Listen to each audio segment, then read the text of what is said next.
tonight. There are now 102 cases of coronavirus. All right, we are live, and there is nobody watching yet. So I'm going to give this a couple of minutes, wait and see if we get some viewers. Oh, well, I see we've got our first viewer. That's fantastic. Thank you for joining. It's Super Tuesday Eve. Tomorrow's the big day. And God damn it, there's a lot to talk about tonight. I made some notes. I always make some notes, and I think I made too many notes. So I'm just going to wait for a couple more minutes here and see if anyone else joins us. Met a couple of great people at the Bernie in LA rally last night. I'm hoping that they'll join the live stream tonight. Maybe they'll be on a little bit later. Maybe that's the first person who's here. I don't know. All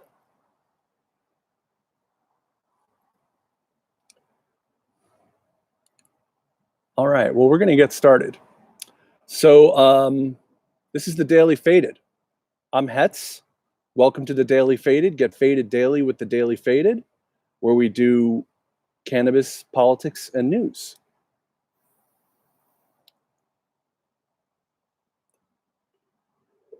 It's that simple. I hope you're blazing at home and you join me, because that is what it's all about.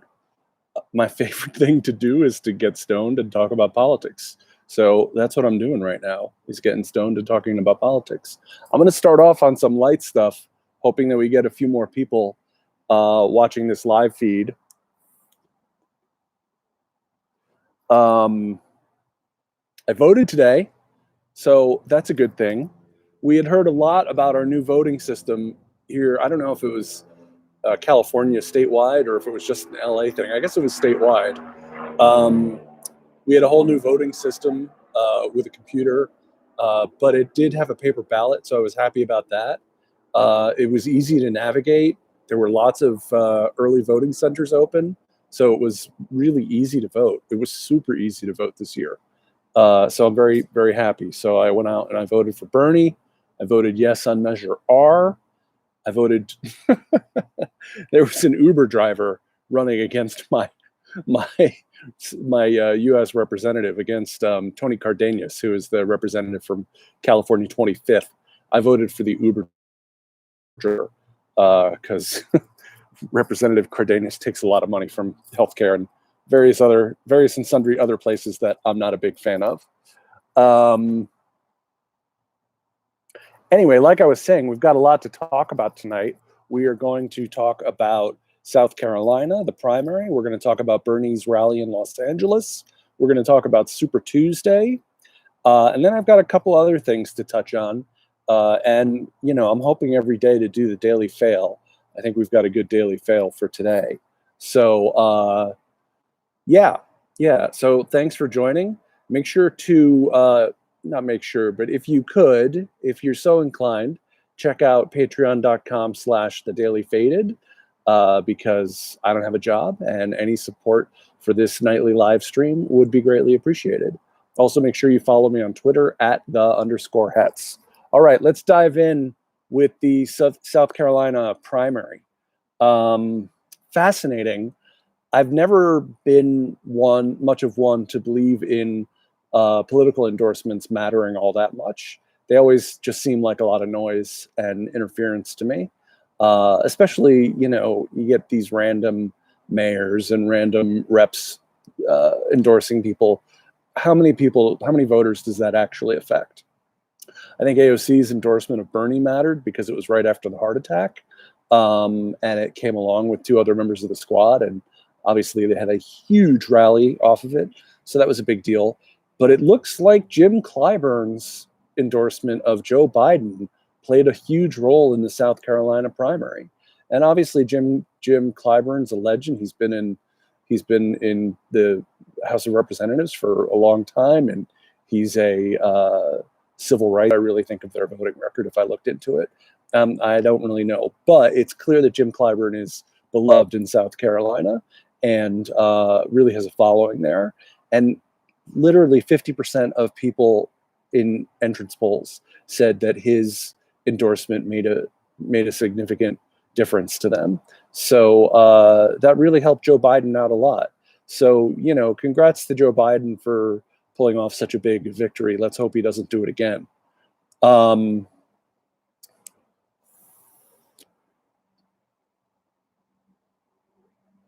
It was really interesting during the day on Saturday, during the South Carolina primary, South Carolina Democratic Party, that was something to the effect of, make sure you figure out where your polling place is. And they tweeted that on Saturday. And I went back and I looked through their entire Twitter timeline for 2020, and they didn't mention a single time. They didn't tweet out a single time that polling places had been closed and polling places had been combined.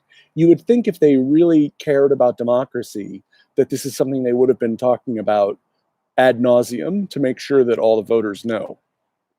But instead, of course, the pinned tweet on their Twitter profile was a fundraising tweet. Anyway, look.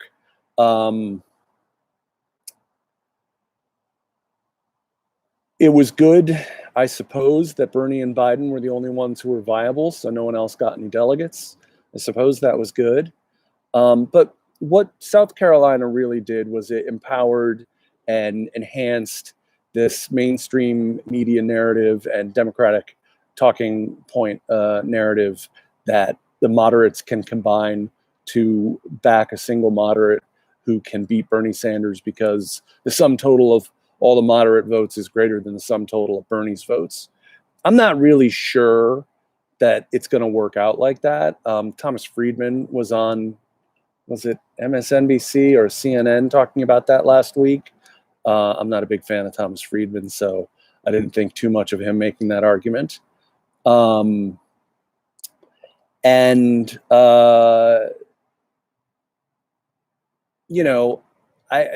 MSNBC panel over the weekend where they had one progressive on the panel and all the other panelists were beating up on him and beating in this narrative of there's more moderates than progressives, there's more moderates than progressives, there's more moderates than progressives. And then obviously that feeds into, kind of our next story, which is Pete and Amy dropping out. And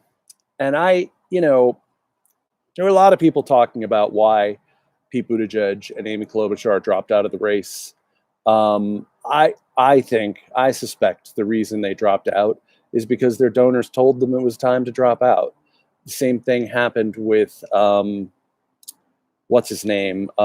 Walker, the governor of Wisconsin in 2016, who had a lot of big press early on in the cycle that he was going to be a major contender. And I think he dropped out in September of 2015 and did so because they wanted to consolidate the vote against Donald Trump to try and stop Donald Trump. Well, that didn't work particularly well. So I'm hopeful that that strategy is going to be just as bad for the Democrats trying to pull it off against Bernie as it was for the Republicans trying to pull it off against Trump. Now, it's possible, I'm sure it's the donors with Pete because he's such a sycophant to the donors, and he's made that perfectly clear over the past several months. So I'm sure the donors, and I'm sure I wouldn't be at all surprised if there was some kind of a deal made that he'll get a cabinet position or something like that.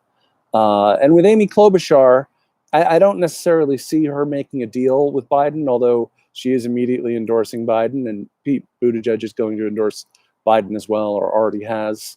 I think Amy Klobuchar did not want to get beaten in Minnesota, and the polls look like Bernie Sanders has a very good chance of winning Minnesota. That wouldn't be a good look for someone who wants to run statewide again as senator in Minnesota. It wouldn't be a good look to not win the presidential primary in her own state. So I think it could have done some significant political damage if she lost Minnesota. On top of which, given that Bernie is, looking like he could win Minnesota, getting out and endorsing Joe Biden creates an opportunity to maybe push some voters towards Joe Biden, maybe slow Bernie down in Minnesota. One of the things, and I have trouble believing that Paul Wellstone is one of her mentors. I mean, take her at her word. I'm sure it's true, but he was a real progressive, much more progressive than Amy Klobuchar. So, there's a rich union history in Minnesota and a rich progressive history there. So I think Bernie's going to do fantastic. The other thing about this narrative about the moderates all coming together behind a single moderate candidate and being able to use that single moderate candidate to beat Bernie because their cumulative support is greater than Bernie's support. There was a great poll out. I don't know. I think it was last week. It might have been the week before. I didn't go and find it before the live stream tonight. I meant to, but it was a head-to-head poll where it matched up all of the Democratic contenders against each other head-to-head. So Bernie versus Biden, Bernie versus Buttigieg, Bernie versus Warren, et cetera, et cetera. Bernie won every single one of them. So, I think that the establishment really thinks, oh, naturally, Pete Buttigieg's supporters and Amy Klobuchar's supporters, naturally, they will go to Joe Biden and we will consolidate the moderate vote. But it doesn't always work that way. There was one poll not too long ago, on February 27th, that said that the number one second choice of Pete Buttigieg voters was Bernie Sanders. So if that's the case, then it's not going to help Joe Biden at all. That said, there are other polls that show that he's like third or fourth. Hey, Tim, thank you for joining the live stream. It did seem like Biden was going to ask Pete to be his running mate, but I don't think that's going to happen because I think you have to have a woman on the ticket. So announced as a running mate, it would be Kamala Harris because I think there's a lot of people in that part of the party who'd really like to see her on a ticket with Biden, which would be hilarious given the conflict that they had in the debates.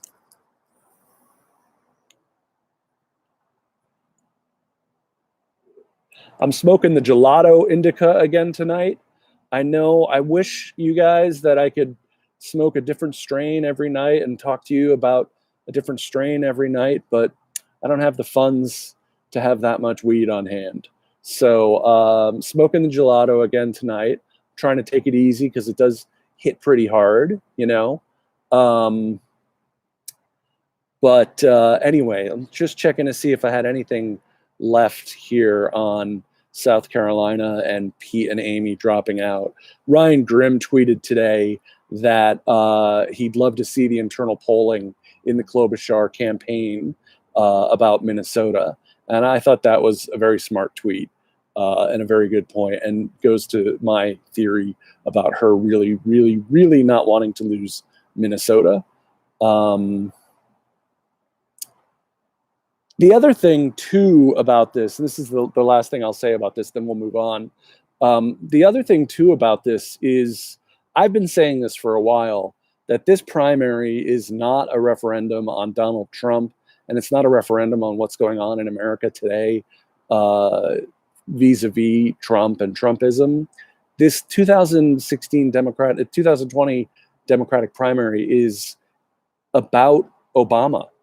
It is about the Obama legacy, and it is about, nothing makes that more clear than a Biden versus Bernie race, because Bernie obviously wants to go far and away beyond what Obama did, and Biden wants to take us back to the old Obama days and just do an extension of Obama policies. So I really think that that's what this is.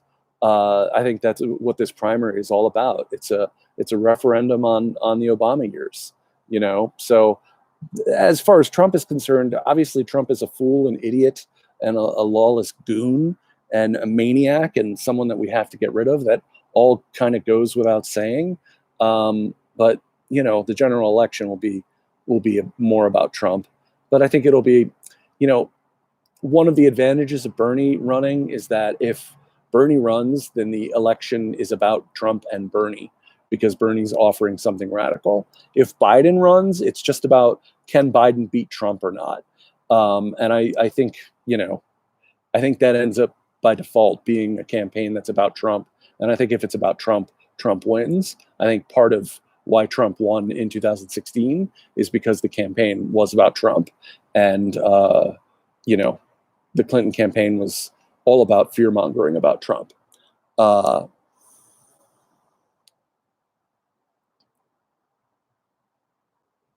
haven't seen that, Tim, Trump's latest ad with Biden, because he thinks the Burisma scandal is as bad as the FBI investigation that Hillary had going on, and that's what he wants to run against. There have been some stories about Trump really not wanting to run against Bernie Sanders because he knows that socialism is hard to beat. I believe the quote was, it's hard to run against free stuff because everybody likes free stuff. Anyway, let's move on.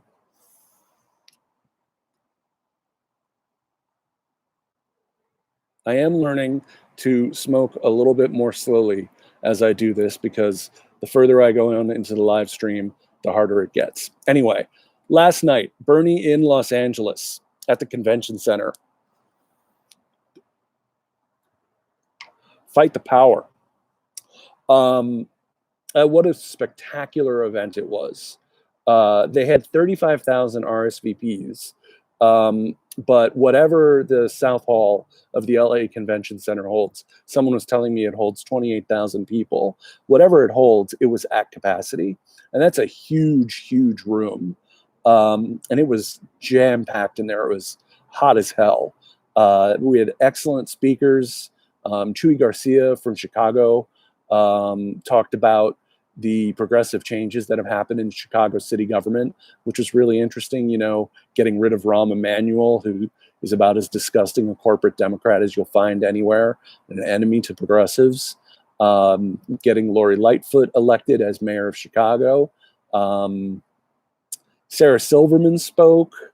There was a great Latina rapper from Chile, I think, who was amazing. I don't speak Spanish, but she was really fantastic. I kept thinking that if I had run across her at Coachella, I definitely would have stayed to watch her entire set. And yes, I'm wearing my Coachella sweatshirt for whatever that's worth. But I got to tell you, all right, so Bernie brings the hits, right? It's often said of Bernie that when Bernie's giving a speech, his followers, his supporters can finish his sentences for him. And that's really true, because we all know what the agenda is. We all know all the things that Bernie's going to talk about. So there is something to be said for that. And it's, got some similarity to going to a concert where the lyrics to all of the songs. So Bernie was great. It was, for me, I took the train and walked, and then there was a long wait before getting in. And then once we got in, there was a long wait on the inside. And I got some back issues and a shoulder problem. So I was in pain and it was hot. Bernie didn't give the longest speech. He threatened to give a 4-hour speech, which was funny, but he just ended up giving maybe a 20 or 30-minute speech. But that was all we needed. There had been so many speakers. Also, the executive director of the National Nurses United spoke, and she was also really fantastic. She was really great. She talked about Medicare for all, but she also talked about the Green New Deal. She talked about nurses. She called Bernie an honorary nurse, which I thought was interesting. The idea of someone who really wants to take care of everybody, that definitely fits to call him an honorary nurse. But so as great as Bernie was, and as exciting and as fun as the whole event was, and the crowd was awesome. I talked about this a little bit in my Daily Faded Minute earlier today. That whole line that we get from Bernie about it being a multi-generational, multiracial movement, it totally was. When I went to my first Bernie Sanders rally in 2015 at the LA Sports Arena, it was a lot of white people. It was a lot of white people. That was not the case last night at the convention center. It was just a, sea of different colors and all different types of people, and old and young. and there was a lot of Spanish speaking. The rapper was rapping in Spanish, and a couple of the speakers spoke in Spanish. Chuy Garcia spoke in Spanish, and it was just great. Like, it was a lot of people from a lot of different places coming together. But that said, there were some things that got said and some things that happened that were a little bit crazy.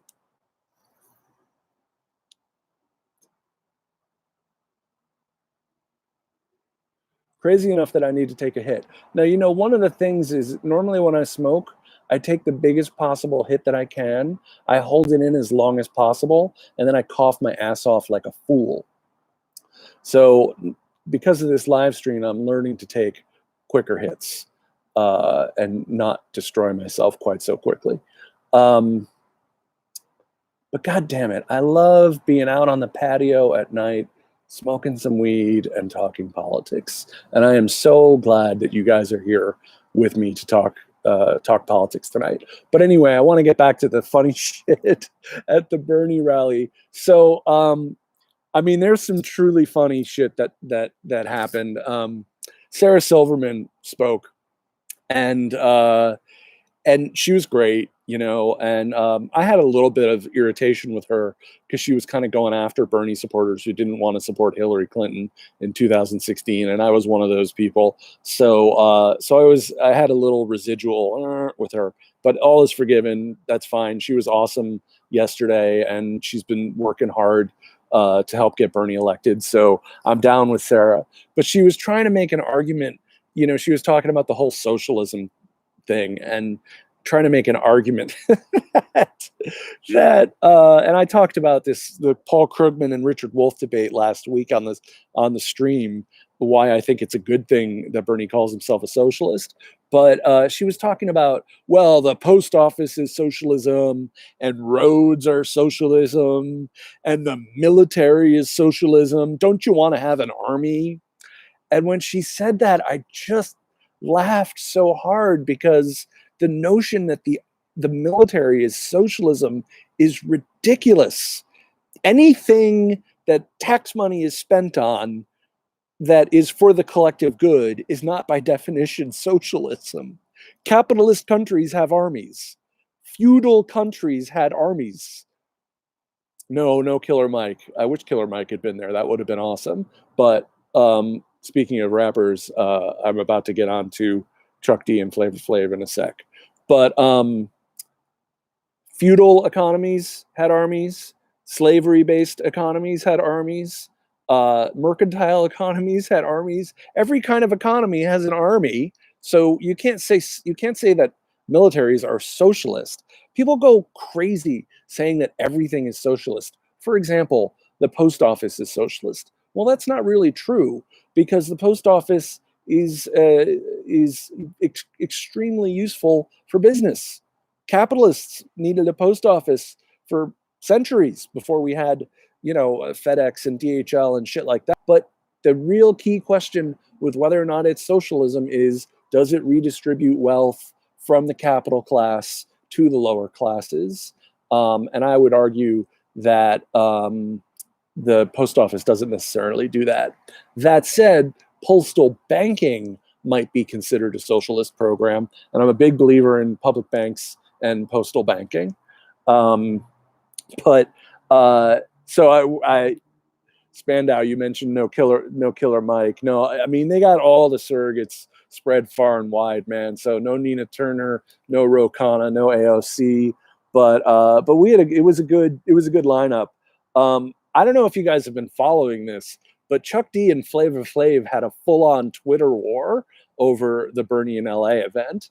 Flavor Flav was completely pissed off and was basically saying, you saying you're fighting the establishment, but you're shilling for a guy who's been in Congress for 30 years. He's by definition the establishment. He by definition is the one with the power. So you're not fighting the power by supporting him. Now, I didn't consider that a particularly nuanced political take from Flavor Flav. And as I joked with my friend yesterday, I would sooner expect a nuanced take on timekeeping from Flavor Flav than on politics. But Chuck D wasn't having any of that, and I saw today Public Enemy is broken up over it. So no more Public Enemy because Chuck D endorsed Bernie Sanders, which I think is pretty funny. It was awesome seeing Chuck D. I didn't stay for the whole set because I had to get home to my wife and kids, but that was pretty awesome. The last thing is beyond. The last thing is just beyond. I gotta smoke some more because this was trippy.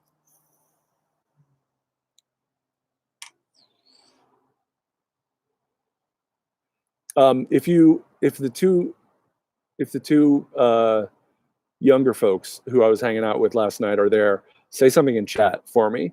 I'm sorry, I forgot your names, but it's partially because I'm high now. But so Dick Van Dyke was also one of the speakers at the event last night, and he, he's 96 years old, so he seemed a little bit confused. He seemed a little bit out of it. And when he got confused at one point, he was saying, "When is Bernie coming up?" or something like that. And the entire crowd someone starts a chant, and the entire crowd gets into it. And they were chanting, "We want Dick. We want Dick. We want Dick." And it was just so bizarre to be in a crowd full of people chanting, "We want Dick." Even Dick Van Dyke. I do need to get some herb sponsors. That's a very good idea. First, I need to get more subscribers. Please hit the like button and please share on your social media so other people can come and join the stream. It's really important to hit the like button. That affects the YouTube algorithms and makes it show up in someone's feed. So thank you for that like. I appreciate it. There's 6 people in here. If I can get 6 likes, I would love that. But then the Dick Van Dyke shit got even better because Dick Van Dyke, I feel so bad because I don't want to be ageist. I don't want to laugh at someone who, whatever. But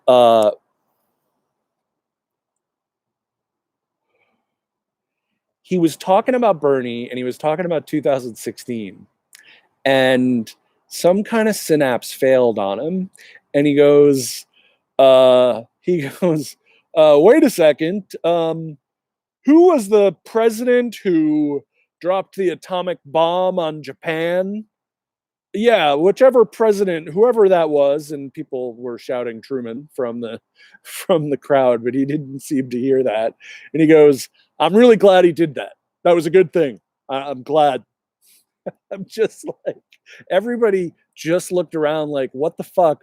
Why did Dick Van Dyke just say that it was a good thing that we nuked Japan?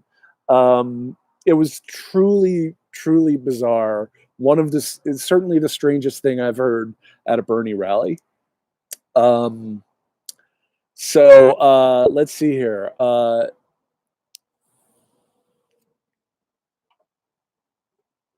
Super Tuesday tomorrow. All right. I am not going to get into the habit of making predictions, but maybe I'll talk about probabilities. I certainly didn't predict Joe Biden's margin of victory being so big in Saturday. And I thought Joe Biden was going to win, but I didn't talk about it because I didn't want to put that energy out into the world because I wanted Bernie to win South Carolina. But I know that I'm not smart enough to make a prediction and hope that it will actually stick. So we got 7 people watching right now. I appreciate everyone joining in on the live stream. This is the Daily Faded. I'm your host, the Hetz, and this is all about cannabis and politics. So we just lost number 7. Oh well. So we're looking good in California, in Texas, in Utah, in Oklahoma, in Vermont, in Massachusetts, and in Minnesota, and in Maine. We were talking about Minnesota a little bit earlier. The polling looks good for Bernie in Minnesota, and I think he's got a good chance there. And the upper Midwest, look what happened in Michigan in the 2016 primary. He won Michigan in overwhelming fashion. Yes, dead voters for Biden. Sounds about right. So I think we're good in a lot of those states. I'm not saying we're going to win all of them, but I think we have a good shot in most of them. The polls are really good in Utah. The polls are good in Massachusetts. God damn it, though. I gotta tell you, I didn't put this anyplace else in my notes for this live stream, but the fucking on Twitter today, some of the blue check marks were talking about how uh, Bernie campaigning in Massachusetts. They were talking about it over the weekend when he was in Boston. That Bernie campaigning in Massachusetts and Bernie campaigning in Minnesota is like disrespectful and sexist. You know, to go compete in Klobuchar and Warren's home state, that's somehow sexist or disrespectful. I'm like, how many disingenuous takes on Bernie Sanders can they possibly come up with? You're telling me that there's some reason why he can't go campaign in a state that he would like to win? It's absolutely ridiculous. Thank you, Spandau. But we love Dick. We love Dick was so goddamn funny, man. That was so funny. So tomorrow, so then there's other states where, you know, we're not so likely to win. Joe Biden looks good for Alabama, Arkansas, and Tennessee. Although I'm not sure about Arkansas. And Virginia and North Carolina both seem too close to call right now. I worry about, I heard someone say this today, so let me not pretend that it's my own original thought. But I think Virginia is a little bit worrisome because there is a big suburban population, and that's not necessarily the Bernie crowd, you know. So that sort of middle management class. So who knows? We'll see. But 1357 of the 3979 pledged delegates are going to be awarded tomorrow. So, you know, look, this is all going to come down to what the margins are and how many people are viable. You know, if a lot of people are viable, then we don't get as many delegates when we win if we win big. You know, so we want few people to be viable. We want to win by a lot, and we want to rake in a lot of delegates. I mean, the dream scenario, and you know, the polling certainly suggests this is possible. The dream scenario is that we win California and no one else breaks 15%. There was one poll recently, the LA Times poll had Bernie at 34%, Elizabeth Warren at 17%, and no one else at viable. You know, that's a lot of delegates. I think California is in the 500s in the number of delegates. I'm not sure. So yeah, so that's the big deal tomorrow. I'm gonna just do two more things here because it's getting late and I'm fading. That's not actually true. I have a lot of energy tonight and I could keep going forever, but I'm sure you guys don't want to watch me smoke weed for 2 hours.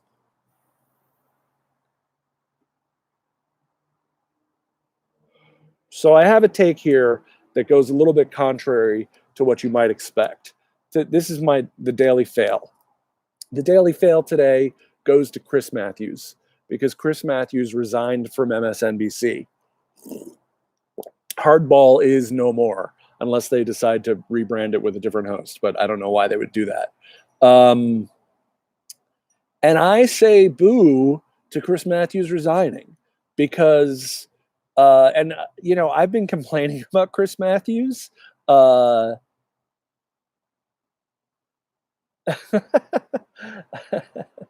like that idea. Bernie picks Hillary for VP. She delivers superdelegates. That's an alternative reality. I'm down with that. That as long as, well, I don't want to say anything bad about Hillary. And anyone who knows me knows it's weird for me to say even that. But boo to Chris Matthews resigning. Who's going to give us the takes about Bernie Sanders supporters? Bernie Sanders being like Nazi Germany. Who's going to give us the takes about socialists bringing everybody out into Central Park and shooting them if Chris Matthews is off the air? It's just sad. It's really sad, and I feel like the world will be a less funny place because Chris Matthews has retired.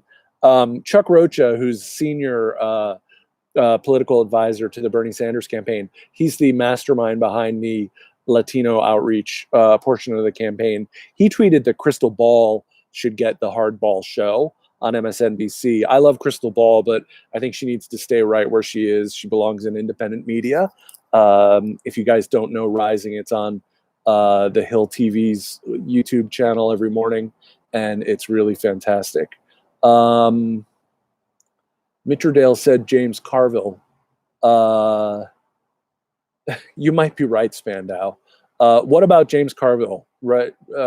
Tell me something more, because I definitely have opinions about James Carville. Oh yeah, you're right, James Carville. At least we'll still have James Carville. Chris Matthews is gone, but at least we'll still have James Carville. And there are a few other insane people. You know, hey, as long as you check out CNBC, is that what it is? Yes, CNBC and Fox Business. As long as you check them out every now and then, you can see some billionaires crying, and that's always entertaining. But my money is on Joy Reid. They've been waiting to give Joy Reid a weeknight show, and I think she's going to get that hardball slot.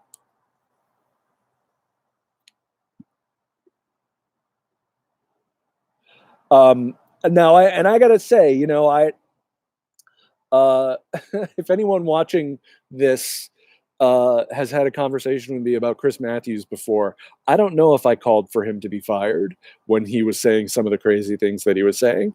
I did think that MSNBC should fire Jason Johnson when he said his Island of Misfit Black Girls comment. I thought that was completely uncool, and you know, he has every right to say it, but MSNBC doesn't have to have him on the air. So that's about it for tonight. I do have one more thing that I want to share with you guys. I hope you think it's as funny as I do.